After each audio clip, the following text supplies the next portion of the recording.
हिमाचल प्रदेश में कांग्रेस एकजुटता दिखाने की पुरजोर कोशिश कर रही है, लेकिन सरकार कैसे संभालती है ये तो आने वाला वक्त ही बताएगा। फिलहाल इस वक्त पाकिस्तान को लेकर भी देश की सियासत गर्मा रही है। कांग्रेस नेता बीके हरिप्रसाद के बयान को लेकर बवाल मच गया है। बीजेपी ने कांग्रेस को जमकर खरी खोटी सुना डाली।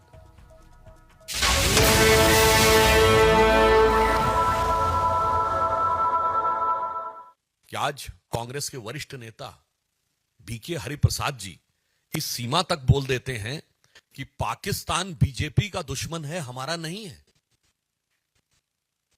यह बोलने का भाव क्या है? और मैं यह भी कहना चाहता हूं, यह बीके हरिप्रसाद जी का या कांग्रेस के किसी नेता का जुबान से फिसला हुआ बयान नहीं है।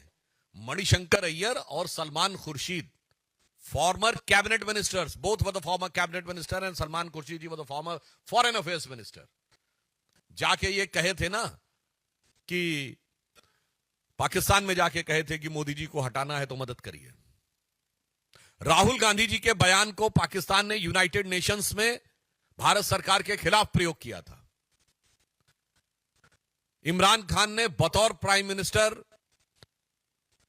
उस समय कांग्रेस के अध्यक्ष रहे पंजाब में, सिद्धू की तरफ इशारा करते हुए रैली में बोला था कि जब तक ये सरकार रहेगी तब तक हमारे हालात नहीं सुधरेंगे, जब आप लोग आएंगे तभी हमसे संबंध बेहतर होंगे। हाफिज को साहब किसने बोला था? कांग्रेस के नेता ने। और हाफिज सईद का वो वीडियो अवेलेबल है जिसमें वो कहता है कि भारत में सिर्फ बीजेपी जैसे खराब लोग नहीं है। देखिए, आज कांग्रेस पार्टी ने तो ऐलान कर दिया है कि आप पाकिस्तान के खिलाफ जो कर रहे हैं वो बंद करिए, कोट अनकोट। तो साहब, ये प्यार का इकरार दो तरफा है। इसलिए मैं बहुत साफ पूछना चाहता हूं, एक तरफ आप अपराधी आतंकवादी तत्वों को समर्थन दे रहे हैं और दूसरी तरफ खुलेआम ये बयान दे रहे हैं, तो इंडी गठबंधन और राहुल गांधी जी से हम ये पूछना चाहते हैं कि मोहब्बत की दुकान में पाकिस्तान के लिए इतनी मोहब्बत क्यों नजर आ रही है? और ये फिर मैं बोल रहा हूं, again I am quoting with reference, Barack Obama ने अपनी किताब द प्रॉमिस लैंड में 2010 में भारत की यात्रा के समय तत्कालीन प्रधानमंत्री डॉक्टर मनमोहन सिंह जी की वार्ता के आधार पर लिखा था कि 2008 में 26/11 के हमले के बाद भारत की सेना एक कड़ी कार्रवाई करने के लिए तैयार थी।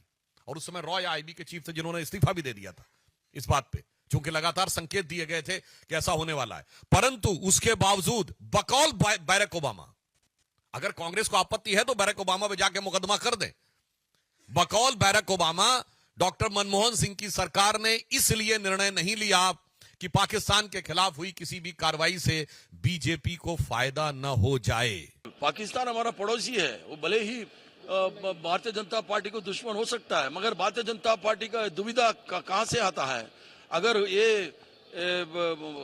एनिमी कंट्री है तो केंद्र सरकार डिक्लेयर करना चाहिए ये हमारा दुश्मन देश है। अभी तक केंद्र सरकार ने उसको दुश्मन देश साबित नहीं किया है। When you were reacting on the incident which happened in the year, you said that we are not the enemies of the Pakistan. I never said that. I said Pakistan is our neighbor state. It may be enemy state for Bharatiya Janata Party. If it is an enemy state, why does BJP having all kind of trade with Pakistan? They should declare Pakistan as an enemy state.